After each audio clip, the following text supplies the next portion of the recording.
Good afternoon, sir. Good afternoon, sirs.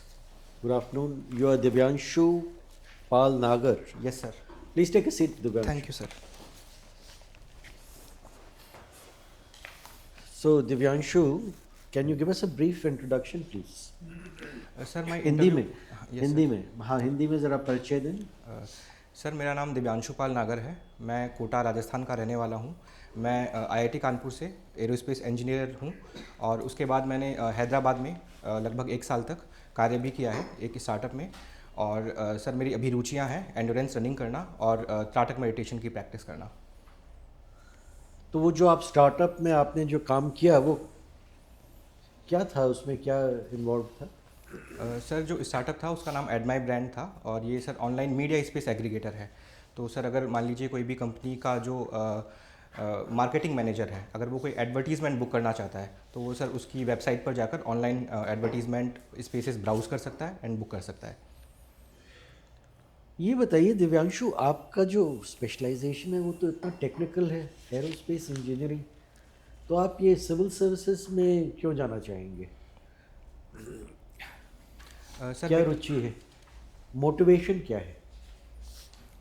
Sir I believe जो civil services है that is one of the best job available there in the country. Sir इसमें एक startup की तरह innovation करने का एक पूरा मौका मिलता है. एनजीओ की तरह जो एक सोशल सेक्टर में काम करने का मौका है वो है. इसके अलावा सर करियर प्रोग्रेशन सर इसका काफ़ी अच्छा है. तो सर ये सब जो एक जो चीज़ें हैं किसी भी जॉब में अवेलेबल हो सकती हैं. I believe sir that is the biggest motivation for me. Is it a job और a career? Sir I believe it is a career sir. It is more than a job. Rajasthan में समय समय पर ये locust infection होता है, टिड्डी, yes sir. पर ये हर साल नहीं होता. क्या वजह है कि कुछ कुछ साल होता है, कुछ कुछ साल नहीं होता? सर राजस्थान चूँकि भारत के उत्तर पश्चिमी क्षेत्र में स्थित है और सर जो यहाँ पर जो लोकस्ट का एक पूरा एक स्वार्म्स देखने को मिलता है उसका रिलेशन है कि सर जो मिडिल ईस्ट में खासकर जो सऊदी अरब हो गया, अफ़गानिस्तान हो गया, पाकिस्तान हो गया, वहाँ पर कैसी जियोग्राफिकल कंडीशंस हो रही हैं, क्लाइमेटिक कंडीशंस हो रही हैं. तो सर उससे ये चीज़ रिलेटेड है सर. तो सर जब भी वहाँ पर ऐसी अनुकूल परिस्थितियाँ मिलती हैं उनको पनपने के लिए तो सर उसका एक स्पिल ओवर इफेक्ट इस वाले भारत के भूभाग में देखने को मिलता है. आपने सही फरमाया, पर वो आप कह रहे हैं ना अनुकूल परिस्थितियाँ, वो क्या अनुकूल परिस्थितियाँ हैं, इस पर ज़रा प्रकाश डालें. सर मैं स्पेसिफिकली तो इस बारे में अवेयर नहीं हूँ किंतु अच्छा, सर ठीक है, कोई दिक्कत नहीं. FCI, इसका फुल फॉर्म क्या है? Sir food corporation of India. हाँ, ये कब स्थापित हुई थी? सर ये 1960s में स्थापित हुई थी और सर जो 1968 कहा आपने? Sir 1960 sir 1964 to be specific. और इसके 3 उद्देश्य बताए गए थे जब ये स्थापित की गई थी. उन उद्देश्य पर ज़रा प्रकाश डालें.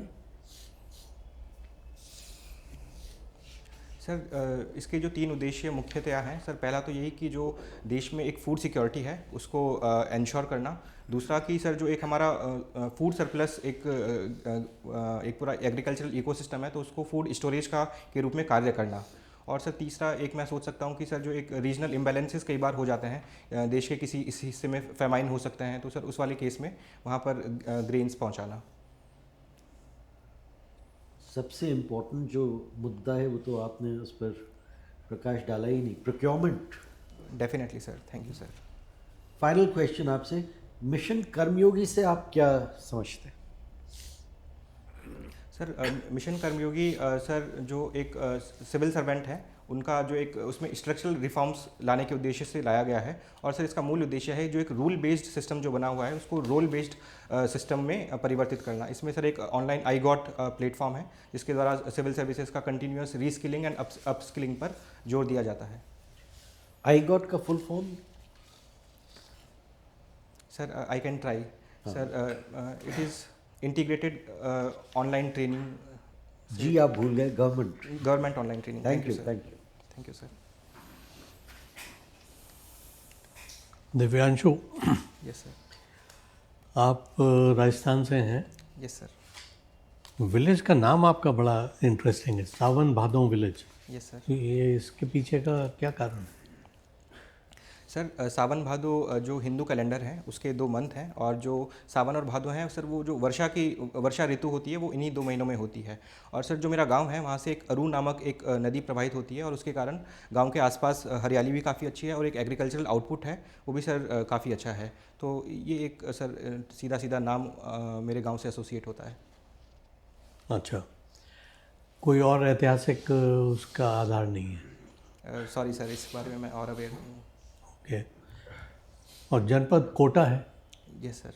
कोटा नाम कैसे पड़ा? सर इसके बारे में ऐसी किंवदंती प्रचलित है कि इसकी स्थापना कोटिया भील नामक एक भील चीफ टेन ने की थी। तो सर तब से इसका नाम कोटा जाने लगा। और इसके अलावा सर जो कोटा है वो एक परकोटा एक स्ट्रक्चर है सर वहाँ पे, जिसके अंदर जो रॉयल फैमिलीज़ हैं वो पहले रहा करती थी। तो सर उससे भी इसका नाम एसोसिएट किया जाता है। पीछे न्यूज़ में जो है कोटा काफ़ी रहा है, और कुछ अच्छी खबर की वजह से नहीं, बुरी खबर की वजह से, बताएंगे कुछ? सर जो कोटा के साथ में इस समय सर जो एक बड़ा दुर्भाग्यपूर्ण जो घटनाएं हो रही हैं उनमें सर स्टूडेंट सुसाइड एक बहुत बड़ा मुद्दा बनकर आया है, और इसी वजह से सर ये पिछले साल काफ़ी न्यूज़ में रहा है। लगभग 27 स्टूडेंट्स सर 2023 में सर ऐसा अनफॉर्चुनेट एंड एक्सट्रीम स्टेप ले चुके हैं। क्या वजह? सर इसकी कई सारी वजहें हैं। सर पहला तो यही कि जो कोटा है वो अपनी कोचिंग इंडस्ट्री के नाम से जाना जाता है। इसमें सर जेई और नीट के लिए कई सारी कोचिंग वहाँ पर इंस्टीट्यूट्स हैं वो हैं, किंतु सर जो एक एकेडमिक करिकुलम है वो काफ़ी इंटेंस है, और जो बच्चे जहाँ पर वहाँ पर जो जनरली जाते हैं वो अपनी टीन एज में होते हैं। तो सर जो एक इम्पल्सिव अवस्था वहाँ पर होती है, और sir that is also coupled with isolation and home sickness. तो सर इन सब कारणों की वजह से कई बार बच्चे एक्सट्रीम स्टेप ले लेते हैं। दूसरा कारण ये है कि सर हमारे समाज में सोशल जो मेंटल हेल्थ है उसको लेकर एक स्टिग्मा सा बना हुआ है। तो सर अगर बच्चे किसी डिप्रेशन या स्ट्रेस जैसी समस्या से जूझ भी रहे हैं तो वो सर कोई ऐसी प्रोफेशनल हेल्प सीख नहीं कर पाते हैं। तो सर वो भी एक दूसरा बड़ा कारण है। और सर तीसरा कारण ये कि पेरेंटल प्रेशर से इसमें बना हुआ है। पेरेंट्स बहुत ज़्यादा अवेयर है नहीं कि अगर जेई या नीट में अगर उनके बच्चों का सिलेक्शन नहीं भी हो पाता है तो it's not end of their career. तो सर एक वो प्रेशर वाली जो एक सिचुएशन है, ये सब एक कारण बनकर उभर कर सामने आता है। ये कोचिंग का जो प्रोफेशन या बिजनेस कह लीजिए मॉडल आजकल हम देख रहे हैं, इससे आप कितना सहमत हैं, और अगर नहीं है सहमत तो क्यों? सर इसके कई सारे बिंदु ऐसे हैं जो कि काफ़ी पॉजिटिव हैं। सर जैसा कि ये सर कोचिंग एक लेवल प्लेइंग फील्ड प्रदान करवाता है। कई सारे बच्चे ऐसे हो सकते हैं सर जिनकी स्कूलिंग बहुत अच्छे माध्यम से नहीं हुई है, तो सर उनको एक तरीके से लॉन्च पैड का माध्यम प्रस्तुत करता है। और इसके अलावा सर एम्प्लॉयमेंट जनरेशन में भी इसका बहुत बड़ा योगदान है, जैसे कि मैं कोटा से आता हूँ और वहाँ पर देख सकता हूँ। किंतु इसमें सर कई सारे नेगेटिव चीज़ें भी हैं जिनको सर और भी रेगुलेट करने की आवश्यकता है। सर जैसे स्टूडेंट सुसाइड एक बहुत बड़ा एक ऐसा मुद्दा सामने निकल कर आता है। दूसरा सर डमी स्कूल की एक जो समस्या है सर, खासकर जेई और नीट के लिए बच्चे स्कूल्स छोड़कर कोचिंग अटेंड करते हैं, तो ये सर कुछ समस्याएं हैं। But sir having said that, अभी हम जो कोचिंग गाइडलाइंस के साथ में आए हैं, आई बिलीव कि sir that is the step in the right direction. और अगर उसको अच्छे से इंप्लीमेंट किया गया तो हम सर एक होलसम इकोसिस्टम डेवलप कर पाएंगे। एक अंतिम प्रश्न आपसे, क्योंकि अभी आपके स्टेट में इलेक्शंस भी हुए हैं। इलेक्शन से रिलेटेड एक डिबेट चल रही है, ईवीएम हो या बैलेट पेपर, तो इसमें आपका क्या विचार है? सर मेरा ऐसा मानना है कि हम टेक्नोलॉजी के जिस दौर में खड़े हैं सर, वहाँ पर ईवीएम सबसे अधिक उपयुक्त एक ऑप्शन निकल कर आता है सर, क्योंकि कई सारी कंट्रीज इसको फॉलो कर रही है। एक जो हमारा पूरा इलेक्शन इकोसिस्टम है वो ईवीएम पर ग्रेजुएट कर चुका है। तो sir I believe sir EVM is better. But sir having said that, अगर सर ऐसे कुछ अगर जो पॉलिटिकल पार्टीज़ हैं उनके कुछ कंसर्न है, that should also be taken into account. Sir उसके लिए हम वीवीपैट के साथ में लेकर आए हैं, ताकि जो दूसरी पॉलिटिकल पार्टीज़ हैं, अपोजिशन पॉलिटिकल पार्टीज़ हैं, उनका भी इस पूरे फील्ड में एक विश्वास निकल कर आ सके। तो sir I believe EVM is the way. Thank you sir. Divyansh, आप एरो स्पेस इंजीनियरिंग से मैं ग्रेजुएशन किया है आईआईटी कानपुर से। Yes sir. Great achievement, congratulation. Arrow space engineering, चलो एक बात करते हैं एरो स्पेस इंजीनियरिंग से संबंधित। बोइंग का एक प्लेन है 737 मैक्स, काफ़ी कंट्रोवर्सी में रहा है, क्यों? सर इसके कारण है कि सर पिछले कुछ सालों में ये जो बोइंग 737 मैक्स है इसकी कई सारी दुर्घटनापूर्वक ऐसे हमें इंसिडेंट देखने को मिले हैं सर। इसका अभी हाल ही में एक जो अलास्का में देखने को आया है कि जब प्लेन अपनी क्रूज अवस्था में था तो उसका जो डोर था वो डोर प्लग आउट था सर, वो वहाँ से टूट कर गिर गया। इसके अलावा सर इसमें एक MCAS करके एक और सिस्टम था जिसके कारण इसके विद इन 2 वीक्स 346 इसमें लोगों की मृत्यु हो गई थी। तो सर इनको लेकर सर सॉरी सर मैं वो कोई याद बात नहीं कर नहीं। पा रहा हूँ। अभी क्या लेटेस्ट डिसीजन लिया है बोइंग ने अबाउट दिस प्लेन? सर इस तरीके के इंसिडेंट प्रकाश में आने के बाद उन्होंने जो बोइंग 737-9 जो एक पर्टिकुलर उसका वेरिएंट था उसको ग्राउंड करने का निश्चय किया है और एक पूरी ऑडिट करने का निश्चय किया गया है। और सर इंडिया में भी जो DGCA हैं उनकी तरफ से ऐसा ऑडिट करने का निश्चय लिया है या प्रोडक्शन लाइन बंद कर दिया? सर जितना मैं अभी अपडेटेड हूँ सर उन्होंने इसके लिए सर अभी तो जब आप इंटरव्यू के लिए जाएं तो मॉर्निंग न्यूज़पेपर हमेशा देख करके जाएं। Definitely sir, thank you. Latest order development ये है अच्छा सर, कि बोइंग ने इसकी प्रोडक्शन लाइन बंद कर दी। Okay sir, thank you sir.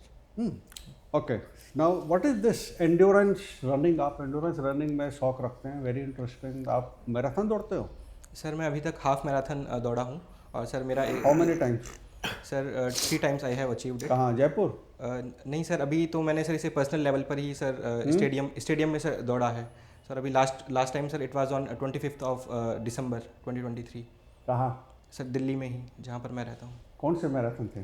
Sir half marathon थी, लेकिन मैंने सर अपने पर्सनल उस पर ही एक आप मोबाइल अपने से दौड़ गए? हाँ सर। यहाँ तो इवेंट होती है। हाँ सर, अभी सर 16 फरवरी को एक इवेंट होने वाला है, इसके लिए मैंने वो है new Delhi marathon? Yes sir, yes sir. दौड़े होते हैं सर उसमें मैं अभी जाऊंगा सर, उसमें दौड़ोगे? हाँ definitely sir. That's very good. मैं दौड़ चुका हूँ मैराथन को 2-3 बार। Nice. एनीवे, तो जब आप मैराथन दौड़ते हो तो क्या प्रिकॉशन लेते हैं? सर इसके लिए कई सारे प्रिकॉशंस लेने की ज़रूरत है सर। सबसे पहला तो ये कि जो आपका रनिंग गियर है, जो आपके शूज़ हैं, वो अच्छी क्वालिटी के होनी चाहिए। Quality is a very vague term. आप मैराथन दौड़ रहे हो, आप मैराथन दौड़ चुके हो, मुझे स्पेसिफिक बताओ कि किस तरह के जूते पहनते हैं मैराथन दौड़ने के लिए? सर उनका जो रीबाउंडिंग इफेक्ट है सर वो काफ़ी अच्छा होना चाहिए, ताकि जो हमारी जो एक ओवरऑल एनर्जी है वो एक लंबे समय तक कंजर्व रहे। सर दूसरा सर एंड्योरेंस ट्रेनिंग में एक बहुत बड़ा एलिमेंट होता है to keep body hydrated. Yes sir, definitely तो सर। आप क्या प्रिकॉशन लेते हैं to keep body hydrated? Sir उसके लिए सर हम पहले सर एक जो जिस भी समय पर ये हाफ मैराथन या मैराथन दौड़ना शुरू कर रहे हैं सर, तो उसके लिए पहले खुद को हाइड्रेट करें। और इसमें सर इस पूरे ड्यूरेशन में कई बार सर जो सॉल्ट्स हैं सर वो भी बॉडी से डिप्लीट हो जाते हैं। तो कहाँ बात किया जाए, ये क्या trataka meditation? I am ignorant about it. What is this trataka meditation? Sir it is this specific type of meditation. इसमें सर हम हमारी जो आंखें हैं वो किसी एक बिंदु पर स्थिर रखते हैं सर, क्योंकि जो हमारी आंखों का मूवमेंट है और हमारे दिमाग में आने वाले विचार हैं उनका सीधा सीधा संबंध होता है। Okay. तो जैसे जैसे हम अपनी आंखें स्थिर करते जाते हैं तो सर हमारे दिमाग में आने वाले विचार भी कम होते जाते हैं और हमें काम एंड तो compose. That is common for all forms of meditation. What is specific, मतलब इसके लिए स्पेसिफिक क्या है त्राटक के लिए जो अन्य से अलग है? सर जैसे जो अन्य मेडिटेशन है उनका उनकी एक एम होता है कि एक रिलैक्स्ड स्टेट ऑफ अवेयरनेस प्रदान की जाए सर, जबकि इसमें आज्ञा चक्र पर स्पेसिफिकली फोकस किया जाता है सर, क्योंकि जब हम अपनी आंखें फिक्स करते हैं तो सर उसका जो पीनियल ग्लैंड है, आज्ञा चक्र जहाँ पर स्थित होता है सर, उस पर प्रभाव पड़ता है और इससे इंट्यूशन में भी सर वृद्धि होती है। तो ये एक स्पेसिफिक चीज़ है। Thank you sir. जी, दिव्यांशु पाल। Yes sir. अच्छा, हिंदी साहित्य के आप यस सर। ये ऑप्शन लिया है। ये एक स्टेटमेंट है कि प्रयोगवाद के जो कवि हैं, प्रवर्तक है निराला प्रसाद गुप्त, मधुसूदन गुप्त एंड अज्ञेय। तो कैसे पाते हैं 4 कवि और लेखकों को आप प्रयोगवाद के संदर्भ में? सर एक प्रयोगवादी कवि वह कहलाता है जो कि अपने कविताओं में नए नए प्रयोग करे और किसी भी एक विचारधारा से बनकर न रहे सर। तो इस संदर्भ में देखा जाए तो निराला डेफिनेटली एक प्रयोगवादी कवि ठहरते हैं, क्योंकि छायावाद में रहते हुए भी उन्होंने प्रगतिवादी कविताएं लिखी और प्रयोगवादी कविताएं भी लिखी। और सर जो अज्ञेय हैं उनका इस संदर्भ में सर खासकर नाम लिया जाता है, क्योंकि सर उन्होंने प्रगतिवाद और प्रयोगवाद दोनों के बीच कड़ी के रूप में भी कार्य किया और कई सारी नई धारणाएँ भी और नई विचारधारा भी सर हिंदी साहित्य में आगे लेकर आए सर। इसी तरीके की बात सर प्रसाद और गुप्त में मैं कहने में बहुत कंफर्टेबल नहीं होऊंगा सर, क्योंकि उनका जो ज़्यादातर जो काव्य कर्म है वो या तो छायावाद का दिखता है अथवा उससे पहले की जो हिंदी की एक पूरी धारा चली आ रही है उसका दिखता है? भारतेंदु हरिश्चंद्र का हिंदी साहित्य में क्या स्थान पाते हैं आप? सर, जो भारतेंदु हरिश्चंद्र का जो रचना काल है वो लगभग 1880-1890 के दशक का है, और ये वो समय था जब हिंदी अपना आकार ले रही थी। तो कई सारी ऐसी हिंदी की नई विधाएं हैं जो उन्होंने उनका इनिशिएशन किया सर। तो वो एक पायोनियर सर इस संदर्भ में कहे जा सकते हैं। जैसे कि सर जो एक नाटक विधा है, गद्य की विधा है, गद्य में भी सर जो कविताएँ हैं, कहानियाँ हैं सर, उनको लेकर सर उनका एक काफ़ी फंडामेंटल रोल देखने को मिलता है। इसी कारण सर उन्हें हिंदी का पितामह भी कहा जाता है। अच्छा, हिंदी की एक समस्या जो है वो फोनेटिक्स की है। फोनेटिक्स के साथ साथ लिंग और पुल्लिंग स्त्रीलिंग की भी है। जो गैर हिंदी भाषी लोग हिंदी क्षेत्र में आते हैं तो उनको समझ नहीं आता कि लिंग और पुल्लिंग और स्त्रीलिंग कैसे उसको भेद करें। कि बस आती है, स्कूटर आता है ना, इस तरह से कई ऐसे शब्द हैं जो वो ठीक से पकड़ नहीं पाते और उल्टा बोलते हैं। तो क्या कारण है हिंदी में एक इसका कोई भेद कुछ स्पष्ट नहीं है?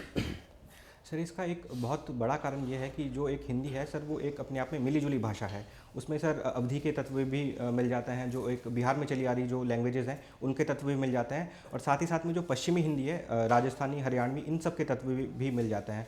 तो इस मिली जुली भाषा होने के कारण सर जो ग्रामर के रूल हैं वो सर कई बार कुछ लोगों को स्पष्ट नहीं हो पाता है। किंतु सर हम इस संदर्भ में 1966 में एक मानक भाषा के साथ में सर जो एक राजभाषा विभाग है वो आया है, और उन्होंने सर इन सब जो अलग अलग रूप चल रहे हैं उनके रूप में उनके संदर्भ में स्पष्टीकरण किया है। अच्छा, ओके, आप एक स्टार्टअप में भी कुछ काम किए हैं। मान लीजिए आपने ये एजुटेक, मान लीजिए आपका एक कोचिंग इंस्टीट्यूट 99 नोट्स आपका है और आप सीईओ हैं और आपको कहा जाता है कि इन्वेस्टमेंट को फंडिंग चाहिए। आप इन्वेस्टर्स के आगे पिच कैसे करेंगे कि वो इस एडटेक में फंडिंग आपको दे?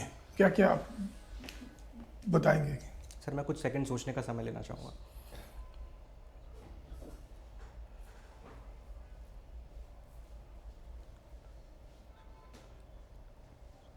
सर, जो मेरी पिच होगी सर उसके दो प्रमुख तत्व होंगे सर। पहला तो ये कि एक स्कोप कितना है, मतलब मार्केट साइज़ कितना है। तो सर उसमें मैं बिल्कुल डेटा बैक तरीके से ये बताऊंगा कि जो एक सिविल सर्विसेज का एक जो पूरा बच्चे आ रहे हैं इस वाले समय में, खासकर जैसे जैसे अवेयरनेस ज़्यादा बढ़ती जा रही है, तो सर एक मार्केट साइज़ को लेकर मैं इसमें एक पिच का मेरा पॉइंट रहेगा। तो दूसरा पॉइंट ये रहेगा कि अगर हम 99 नोट्स को किस तरीके से डिफरेंशिएट कर सकते हैं जो अन्य कोचिंग इंस्टीट्यूट्स हैं सर। तो मैं ये सजेस्ट करूँगा कि आने वाले समय में हम आर्टिफिशियल इंटेलिजेंस बैक्ड एक प्लेटफॉर्म बना सकते हैं जो कि हर एक स्टूडेंट को बिल्कुल कस्टमाइज तरीके से ऐसे सॉल्यूशन प्रोवाइड करवाए। और तीसरा सर, मैं इसमें ये उनके पिच का पॉइंट रहेगा कि हम इसको बहुत डिसेंट्रलाइज भी कर सकते हैं सर, क्योंकि जो दिल्ली का मार्केट है एक तरीके से वो बहुत सैचुरेट हो चुका है। तो सर मैं पिच ये करूँगा कि हम आने वाले समय में Tier 2 और Tier 3 सिटी वाला जो मार्केट है उसमें भी हमें पेनिट्रेट करना चाहिए।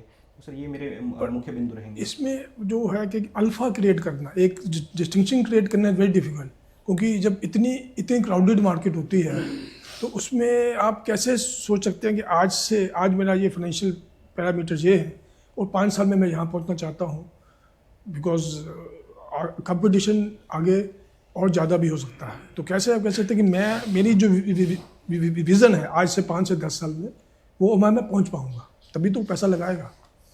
सर, इसमें जो एक यूनिक सेलिंग प्रपोजिशन यूएसपी जो बोलते हैं सर, वो मैं ये क्रिएट करने की कोशिश करूंगा कि जो आने वाला जो भी, चूँकि जो सिविल सर्विसेज का एग्जाम है काफ़ी डायनेमिक इन नेचर है, तो सर मेरी पिच का एक पॉइंट ये भी रहेगा कि जो भी चेंजेस हम देखते जा रहे हैं इस एग्ज़ाम के पूरे प्रोसेस में, वो हम कैसे हमारी पूरी कोचिंग में, हमारी पूरी मैथोडोलॉजी में, हमारी पूरी पैडागोगी में किस तरीके से हम इंटीग्रेट कर पाएंगे। और सर इसके लिए हम टेक्नोलॉजी का उपयोग कर सकते हैं, जैसे कि सर एआई का सर मैंने नाम लिया और डिसेंट्रलाइज करने का नाम लिया।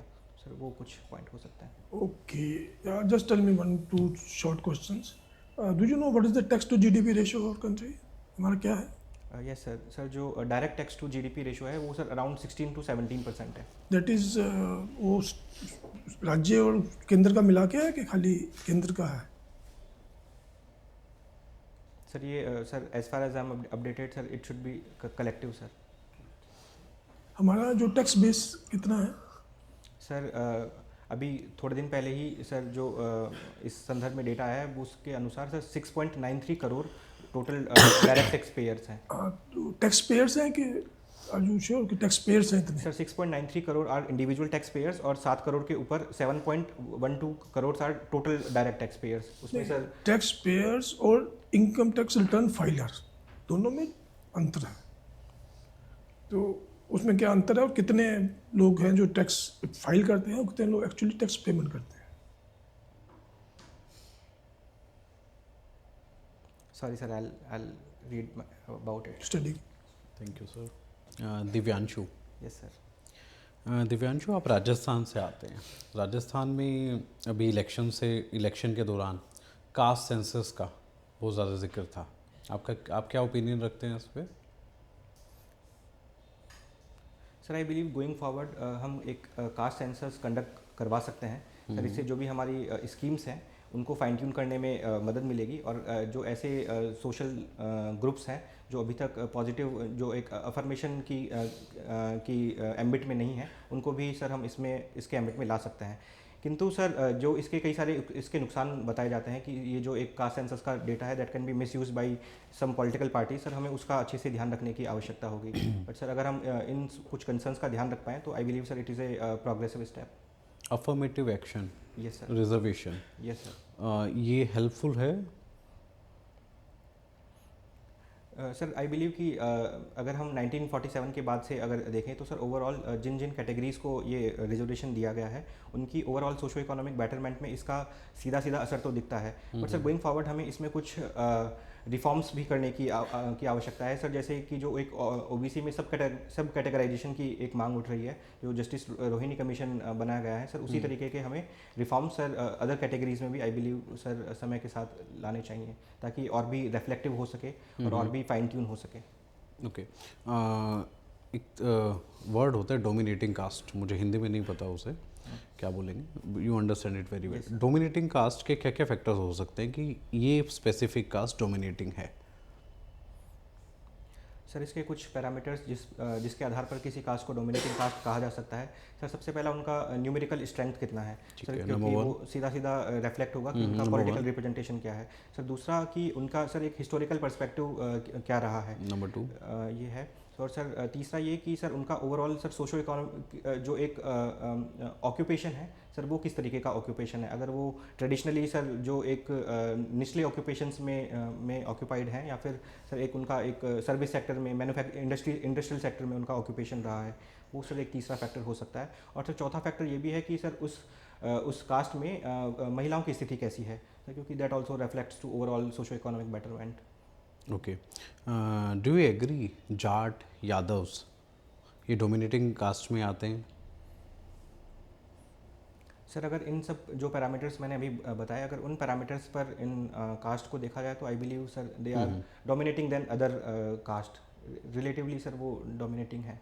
तो डोमिनेटिंग कास्ट को रिजर्वेशन की ज़रूरत है? सर आई बिलीव सर जैसा कि मैंने पहले भी कहा था कि सर जो भी जिन कैटेगरीज में सर हम रिजर्वेशन दे रहे हैं सर, उनको हम सब कैटेगराइज कर सकते हैं, और जो भी जिन ऐसी कास्ट ने सर इस अफर्मेटिव एक्शन का पहले फ़ायदा उठा लिया है सर, उनका हम जो एक रिलेटिव शेयर है वो कम कर सकते हैं, और ऐसी कास्ट जिनको इस तरीके के फ़ायदे नहीं मिल पाए हैं सर, उनका हम अकॉर्डिंगली हम उनका शेयर बढ़ा सकते हैं। Okay. One more question from Rajasthan. एक नया टाइगर रिजर्व अभी ऐड किया है, अब टोटल कितने हो गए हैं और कौन सा टाइगर रिजर्व अभी ऐड हुआ है? सर अभी हमने रामगढ़ विषधारी एक टाइगर रिजर्व किया है जो कि बूंदी डिस्ट्रिक्ट में है, और इसके साथ में sir total sir 4 tiger reserve national level पे आई एम आस्किंग। हाँ सर नेशनल लेवल पर सर 4 नेशनल लेवल पे 4 टाइगर रिजर्व्स? सर ये सर इसका Ranthambore, Mukundra hills and sir this Ramgarh Vishdhari. Okay. अभी आप कोचिंग इंडस्ट्री की बात कर रहे थे, और अभी आपने जिक्र भी किया मिनिस्ट्री ऑफ एजुकेशन ने कुछ गाइडलाइंस दी हैं। आपको लगता है वो गाइडलाइंस प्रैक्टिकल हैं? Yes sir. Have you read the guidelines? Yes sir. Okay, कुछ मुख्य 3 बिंदु बताइए गाइडलाइंस की। सर उसमें सर पहला पॉइंट तो ये कि जो भी कोचिंग सीकिंग स्टूडेंट हैं उनकी मिनिमम एज डिफाइन की गई है, होनी चाहिए, दैट इज़ 16 ईयर्स। और सर इसके अलावा जो भी कोचिंग सेक्टर के जो एडवर्टीजमेंट है, so they need to be more transparent and they need to be more accountable for their results.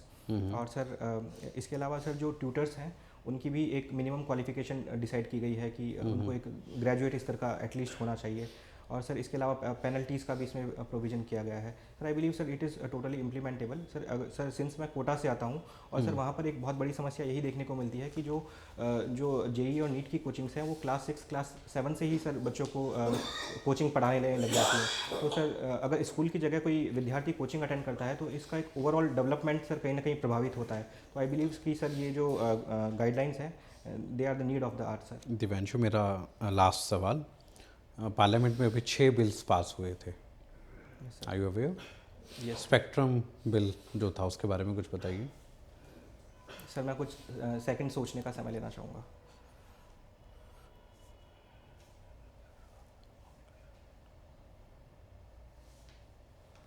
Sir उसके कुछ मुख्य पॉइंट हैं कि जो एक हमारा स्पेक्ट्रम है सर उसको अलोकेट करने का एक पूरा मैकेनिज्म डिसाइड हुआ है जिसके द्वारा हम सर ऑक्शन की तरफ आगे बढ़ेंगे और उसमें कुछ स्पेसिफिक स्पेक्ट्रम बैंड है that would be reserve for the defence forces. इसके अलावा सर जो एक यूनिवर्सल सर्विस ऑब्लिगेशन फंड था उसे डिजिटल भारत निधि के रूप में नामित किया गया है और उसका स्कोप भी बढ़ाया गया है। और इसके अलावा सर ऐसे प्रोविज़न भी हैं कि in the interest of national integrity and security intercept करने का सर जो भी अथॉरिटी है उनको अधिकार दिया गया है। Okay, thank you Divyanshu. Thank you sir.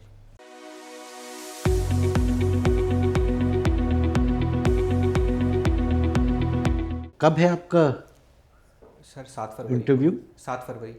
7 फरवरी, ज़्यादा टाइम अब नहीं है। मॉक्स कितने ले लिए आपने? सर टोटल 4 मॉक्स हैं और ये सर मेरा लास्ट मॉक मैं प्लान कर रहा हूँ। गुड। हाँ, मॉक्स पे अब I think optimum number has been reached. इसके बाद प्रिपरेशन। पहली बात तो ये है कि व्हेन यू कम इन तो आपको जो इम्पैक्ट देना है टू द पैनलिस्ट वो ऑफिसर वाला देना है। तो hair has to be neatly combed, shoes should be shining brightly, और आपकी टाई जो है वो आपने शर्ट के अंदर डाल दी। That's not the correct way. It should go inside. वो there is a small area from which you can put it in. ये सब चीज़ें हालांकि ये लगती हैं, छोटी लगती हैं, बट इम्पैक्ट होना जो चाहिए, as I said, first impact should be the best impact. तो देखिए, एक चीज़ जो हम सभी एस्पिरेंट्स को बताते हैं कि this is not as such a test of knowledge. ये टेस्ट है ये देखने के लिए कि आप में ऑफिसर जैसे गुण हैं या नहीं, और उसमें सबसे पहले जो है वो है इंटेग्रिटी। तो नो गेसिंग, नो ब्लफिंग। उसके बाद ये देख रहे हैं हम लोग कि कितनी अवेयरनेस है आपकी with respect to yourself, your district, your state, nation, the world. आप किस तरीके से अपने आइडियाज़ को एक्सप्रेस करते हैं, लॉजिकल थिंकिंग है उसके पीछे या नहीं, बैलेंस्ड ओपिनियन देते हैं या नहीं, सेल्फ कॉन्फिडेंस है, पॉइज है या नहीं। कंसेप्चुअल क्लैरिटी बहुत ज़रूरी। तो I feel you are a very good candidate. जिस तरीके से आपने आज क्वेश्चंस फील किए, you are ready to face the interview board. बस एक चीज़ ये ज़रूर है कि आपकी रफ्तार जो है वो बहुत ज़्यादा है। इतनी तेज़ स्पीड रहती है कि उसको फॉलो करने में डिफ़िकल्टी आ जाती है। ये भी ध्यान रखें कि older people like us have hearing problems. देखिए, मेनली क्वेश्चंस आएंगे from current affairs, डैफ and subject. तो इनको लेकर अब जो टाइम बचा है, क्योंकि बाकी चीज़ें तो अनप्रिडिक्टेबल है ना, कहीं से भी आ सकते हैं क्वेश्चन, इनको लेकर थोड़ा सा ब्रश अप कर लीजिए। No one is expected to know everything, ये भी ध्यान रखें। क्वेश्चन नहीं आता है तो नहीं आता है, और उस क्वेश्चन को अगर कोई ऐसा क्वेश्चन पूछा गया खुदा न खास्ता जो आप रिस्पॉन्स नहीं दे पाएंगे, तो उसको पीछे छोड़कर अगले उस पर without having any impact on your self confidence. कभी कभी जानबूझकर भी क्वेश्चंस ऐसे पूछ लिए जाएंगे। ज़्यादातर ये क्वेश्चंस जो हैं इनका रिस्पांस बहुत आसानी से इसमें मिल जाता है, and in order of priority होना चाहिए। अब जैसे I asked about FCI 3 objectives, तो पहला था procurement, second was PDS and third was buffer stocking. तो लगता तो ये है कि ये बहुत आम सवाल है और इसको जनरलाइज तरीके से हम रिस्पॉन्स दे सकते हैं, पर इन सब में कोई ना कोई चीज़ छुपी रहती है। तो वही देखा जाता है कि डेप्थ में आप जा चुके हैं या सिर्फ सुपरफिशियल तरीके से आंसर कर रहे हैं। But by and large I think कि आपका परफॉर्मेंस अच्छा रहा। आप क्या सोचते हैं, आप कैसे उसका स्व मूल्यांकन करते हैं? सर स्कोप है इम्प्रूवमेंट का, सर काफ़ी स्कोप है कई आंसर्स में। कुछ में सर वो क्रिस्पनेस वो शायद उतनी निकल कर नहीं आ रही है, थोड़े टेंटेटिव आंसर्स हैं, तो वहाँ पे मैं काम करूँगा। नहीं देखिए, अब आप इस स्टेज पर आ गए हैं कि सेल्फ डाउट को हटा दीजिए। You are a very good candidate, you are going to ace the interview, ये धारणा लेकर जाइए and you will ace it. आप में हमें ऐसी कोई कमी तो दिखी नहीं कि जिसकी वजह से यू विल फेयर बैडली। 2 बार जा चुके हो इंटरव्यू तक, यस सर। You know. क्या क्या मार्क्स मिले थे? सर एक बार 158 और एक बार 149। 158। और मिस कितने मार्क्स से किया आपने ईच टाइम? सर जब 149 मिले थे तो सर 18 मार्क्स से मिस किया, और जब 158 थे तब सर 12 मार्क्स से मिस किया। तो मतलब you are on the cusp. Yes sir.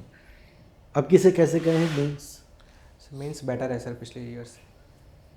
आप में पोटेंशियल है 175 180 तक लेके आने का, तो उसको आप कर लीजिए। जो आप हमने देखा है पोटेंशियल आप में है, तो thank you sir. Work hard, wish you all the best.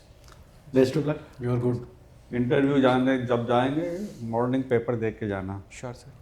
नहीं तो कोई क्रिटिकल आंसर मिस हो जाएगा। बिल्कुल। जैसे आपने मिस करके 737 वाला। Yes sir.